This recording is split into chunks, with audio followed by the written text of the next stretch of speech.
Introduction. The Stranger in the Mirror. A season that arrives without warning. When do we begin to grow old? When the first gray hairs appear? When the body no longer feels the way it once did? Or when the face in the mirror becomes one ordinary day, quietly unfamiliar? Aging is the most natural thing in the world. It comes for everyone, and yet we feel it as something close to failure, something to be avoided. Youth is celebrated. Aging is quietly concealed. The deepening lines around the eyes, energy that is no longer what it was, people falling away one by one. Aging tends to arrive alongside the word loss, when younger colleagues surge ahead, when one's role within the family seems to diminish. A quiet thought rises, am I no longer as important as I once was? And yet, the ancient teachers tell a different story. Perhaps aging is not only the falling of leaves, it may be the season in which the most solid fruit slowly ripens. Today's question: how should we grow old? Is aging truly a matter of losing? Not loss, but transition. A river flows differently upstream than down. Upstream, it is fast and rough. Downstream, it is broad and deep. A young tree grows quickly, an old tree makes shade. Youth has the brightness of youth. Aging has the dignity of age. To grow old is to trade speed for depth. The question shifts from acquiring more to considering what to leave behind. Two kinds of old age. Have you ever looked at an older person and thought, I would like to age that way? Someone whose eyes are still alive, whose words carry weight, a quiet depth that comes only from a long acquaintance with something. Their aging held no fear. It seemed beautiful, and yet others, despite their years, appear somehow empty. Much regret, much complaint, the same aging and yet so different. Where does that difference come from? Part 1. The Wisdom of East and West on the Later Years. Cicero, not a question of age, but of character. In 44 BC, the Roman philosopher Cicero wrote De Senectute on old age at 62. He confronted the four things said to make old age: unhappy, withdrawal from activity, weakening of the body, loss of pleasures, proximity of death. And he answered each in turn. These four complaints are, remarkably, the same reasons we fear aging today. He compared it this way: when young sailors haul up the sails, the seasoned captain holds the helm. The strength to raise the sails matters, but so does the wisdom to know the direction. As we age, we may no longer run as fast, but we can see further. Which words wound people? Which choices become long regrets? Things we did not understand when young begin, with time, to show themselves. It is not age that makes old age wretched, it is character. For those who know how to govern themselves and find what is good in life, old age is never hard. Confucius, the depth of a good listener. Confucius described the age of 60 as Yershun, the time when the ear grows obedient. Not simply listening well, it describes the state in which one can hear any word without reacting immediately, attending to the heart behind it as well as the words themselves. In youth, the conviction that one's view is correct tends to be strong. Other opinions chafe. But the person who has deepened with age does not read difference as error. Some people use their accumulated experience as a weapon. Others carry it as a lantern. A weapon presses the other person down. A lantern lights the way. To age well may be to become the kind of person who listens more widely, from the depth that the years have made. Laozi, softness outlasts stone. In the Tao Te Ching, Laozi speaks of Shang Shan Ruo Shui, the highest good is like water. Water does not contend. It flows to the lowest place. When blocked, it finds its way around. and given time, it wears down the hardest stone. If the strength of youth is a fierce current that breaks through rock, the wisdom of age is a deep river that flows quietly around what stands in its way. The person who has truly deepened is not rigid. They have grown more generous, more supple. Old age resides not only in holding firm, but in knowing when to go around, when to lower oneself, and when to be silent. Montaigne, the process of becoming oneself. The 16th century French philosopher Michel de Montaigne withdrew from public life at 38 to meet himself. His essays were not an explanation of the world, they were a sustained effort to look inward. Aging is not decline. It is the process of becoming oneself. In youth, the pressure of others' expectations often obscures who we truly are. As we age, that pressure diminishes, and the true self, long concealed, begins to emerge. He also held that thinking frequently about death is a way of living more fully. Knowing there is an end is what allows one to be more deeply inside the present. Tugie Yihuang, holding on to learning to the last. Yihuang, the great Confucian scholar of Joseon, Korea, is among the most beautiful examples of aging well in Korean history. He chose scholarship over office throughout his life. He founded the Dosan Seowon Academy at 57. His most important work, the Seonghak Sipdo, was written at 68. The older one grows, the more one must study. Growing old is not a reason to become idle. It is a reason to grow deeper. As his body weakened, he trained his mind more rigorously. He died at 70. The records tell us that the day before his death, he watered his plum blossoms. Monk Beopjong, emptying more as one ages.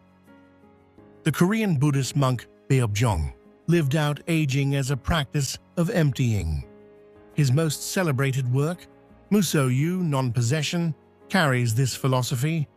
The more one empties, the more freely one lives. Aging should not be a process of accumulating more. It should be a process of setting down. As we age, when we set down what our hands have held, the hands finally become free. Carl Jung, The Afternoon of Life. Carl Jung compared a human life to a single day. The morning is the time of going outward, establishing oneself, building achievement and recognition. The afternoon is different. The things so important in the morning, position, performance, the evaluations of others, begin to lose their hold. If one tries to live the afternoon by the rules of the morning, a particular emptiness arrives. Jung saw the second half of life as the time of completing the inner world. He called this individuation the work of embracing what one has suppressed, what one has lived poorly, what one has turned away from. Loneliness empties us. Solitude deepens us. If one can endure the time alone and look again at one's life, the afternoon can become not a retreat, but a season in which the inner world quietly ripens. Park Wan-seo, The Courage Not to Hide. The Korean novelist Park Wan-seo wrote about aging with unflinching honesty. Her work refused to depict older people simply as objects of pity. Those who are aging still have desires, memories, wounds, and the will to write their own lives to the very end. You're getting on in years now. What would you start at that age? It's time to rest. These words can sound like consideration, but for some people, they quietly close the door on possibility. Wrinkles are not failure. Slowing down is not shame. The changes of the body are not evidence of having been pushed out of life. They are the marks of having lived. Part 2. What Aging Brings. Erikson, Receiving the Life One Has Lived. The developmental psychologist Erikson described the central challenge of old age as the conflict between ego integrity and despair. Ego integrity is the capacity to look at one's life, the things done well, the regrets, the moments of having hurt others, and to say, "This was my life, and it was meaningful." We cannot change the past, but how we interpret it can still change. The failure of that time may be what made us deeper. The wound may have become the passage through which we came to understand another's pain. The wisdom of old age may not be a life without regret, but the capacity to hold even regrets as part of who we are. Langer's counterclockwise study, "The Mind Leads the Body." In 1979, Harvard psychologist Ellen Langer conducted a study that would become known as the counterclockwise study. Men in their late 70s and early 80s were placed in an environment recreated from 1959. The critical instruction not to reminisce about that time, but to live as though they were actually there. After 1 week, grip strength had increased, eyesight had improved, memory and cognition had measurably improved, posture had straightened. Outside observers judged them to look younger. Langer's conclusion: the mind leads the body. The mental framework of "at my age, this is how things are" pulls the body in that direction. One's attitude toward aging has a real effect on the physiological process of growing old.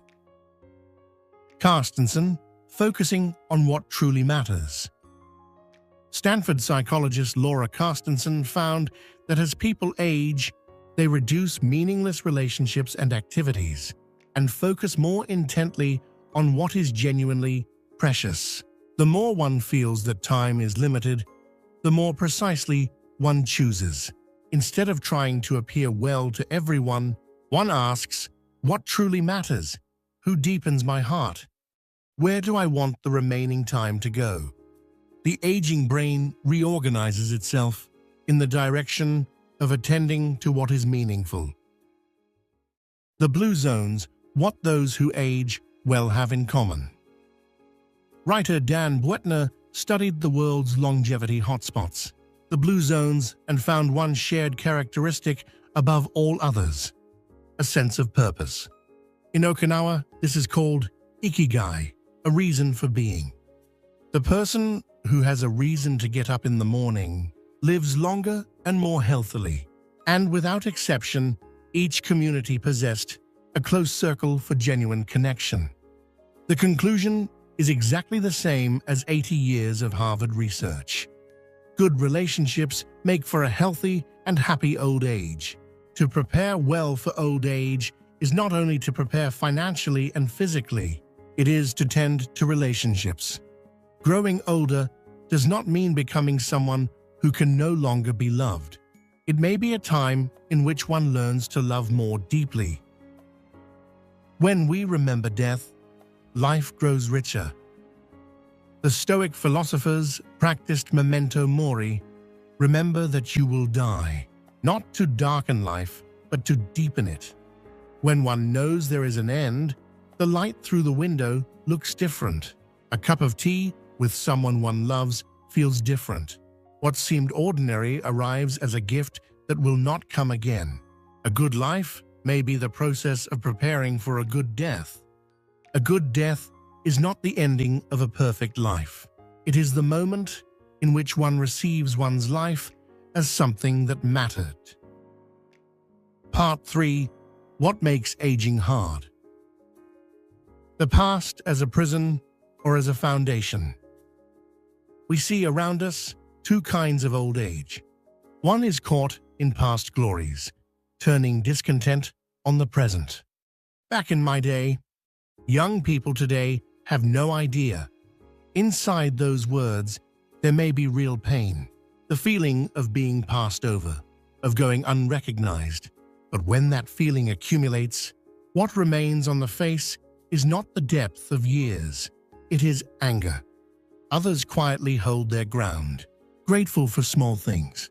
They may say little, but their presence changes the room. Dignity in old age does not arrive suddenly. It is revealed through the habits and the inner grain accumulated across a lifetime. Comparison, lost purpose, and refusing to change. Comparison makes aging harder. Measuring oneself against one's own past or against those who are younger. Jesus Hefu, the one who knows sufficiency is rich. Comparison always makes us feel deficient. Retirement removes one's role, many lose direction. But a reason to get up in the morning need not be grand. Caring for grandchildren, tending a garden, sharing tea with neighbors. Small and specific purposes keep a life alive. And as Jung observed, trying to live the afternoon by the values of the morning is itself a trap. The second half of life needs different criteria. Aging also brings what youth cannot give: depth in relationships, judgment from experience, stability not easily shaken. Part 4. How shall we grow old? Attitudes that make aging hard. 3 attitudes make aging harder than it needs to be. The first, wanting to compete with youth. Youth is not something to be defeated, it is a time already past. Competing with our younger selves means the person we are now is always found wanting. The second, judging worth solely by productivity. Listening to someone, being a quiet center in the family, showing a younger person the wisdom of not rushing. These are genuine contributions. The third, turning everything into resignation. At my age, what's the use? It's too late now. When these words repeat, it is the mind that closes before the body does. Roles change, work, family, and solitude. In the workplace, the first sign of aging is the shift in role. Decisions once made by oneself are now made by someone younger. A sense of grievance can rise. After everything I gave, am I no longer needed? But the role is not disappearing. It is changing. From leading from the front to lighting the way from behind. From producing results to helping the next person grow. The dignity of old age may begin exactly here. Within the family, the child who once asked about everything now decides in their own way. Perhaps the love of a parent deepens in the movement from holding on to letting go. Time spent alone may increase. At first, it can feel hollow, but it can become the time in which we meet ourselves again, asking, what kind of person do I wish to remain? Whose warm memory do I want to be? The person asking these questions is not aging. They are already deepening. The 4 values of aging well. First, do not stop learning. Twege Ihuang wrote the Songhak Shipto at 68. Cicero wrote his praise of old age at 62. Even an aging brain forms new connections through neuroplasticity. Learning is the one thing age cannot bar. Second, cherish genuine relationships. Express more often to those who matter. Thank you. I have missed you. I am sorry for that time. Third, learn to let go. More and more leaves our hands as we age. The harder we hold, the greater the suffering. Erikson's ego integrity ultimately touches this, receiving the life one has lived as it actually was. Fourth, rewrite your life as a story. Not a list of successes and failures, but a single narrative. Why did I make that choice? What did it leave in me? These questions cannot change the past, but they can bring one into peace with it. The season of completion. The blossom of spring is beautiful. The leaf of autumn is beautiful. The new shoot shines in its own way. The old tree makes shade in its own way. The Korean philosopher Kim Hyung-suk, past the age of 100, still writes and lectures. He says, as long as we keep growing, we do not grow old. The body ages, no one is exempt.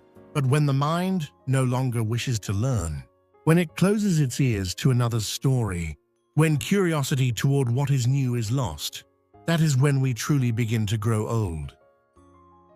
Conclusion: a life as a work of art, the season of deepening. We have been taught to fear growing old, but today's wisdom points elsewhere. Cicero, not age but character, makes old age hard. Montaigne, aging is the process of becoming oneself. Confucius, when the ear grows obedient, one has deepened. Laozi, softness outlasts stone. Turgi, aged through learning. Biopjong, aged through emptying. Modern science confirms it. The aging brain is more positive, more skilled at regulating emotion, more capable of selecting what truly matters. Aging is not simple decline. It is a different kind of growth. The grain of today. First, aging is not decline, it is change. The second half of life needs different criteria. Second, the value of old age is revealed in judgment and experience. Even when the strength to raise the sails diminishes, the wisdom to read the direction of the ship grows deeper.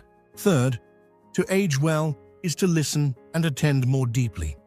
As Confucius understood in Yershun, when the ear grows obedient, relationships grow gentler. Fourth, the person who has a reason to get up in the morning ages differently. A small, specific purpose makes life meaningful. Fifth, as we age, learning to let go becomes increasingly important. When we can receive the life we have lived as it actually was, the mind finally becomes free. Sixth, the whole of the life we have lived is who we are. When we can honor that life and receive it as our own, old age takes on dignity. That dignity is not arrived at on any single day. It is made by the words, the attitudes, and the choices of today accumulated. The courage to face growing old. Perhaps we have spent too long fearing the fact of aging, but aging does not take everything from us. It asks, what will you set down? What will you hold on to until the end? As whose warm memory do you wish to remain? Toge Yihuang watered his plum blossoms the day before his death. That image is beautiful because he was, to the last, a person who loved and tended something. The silver settled into the hair may not simply be a sign of decline. It is the mark of time endured, the testimony of a life lived, a sentence still being written in a story that has not ended.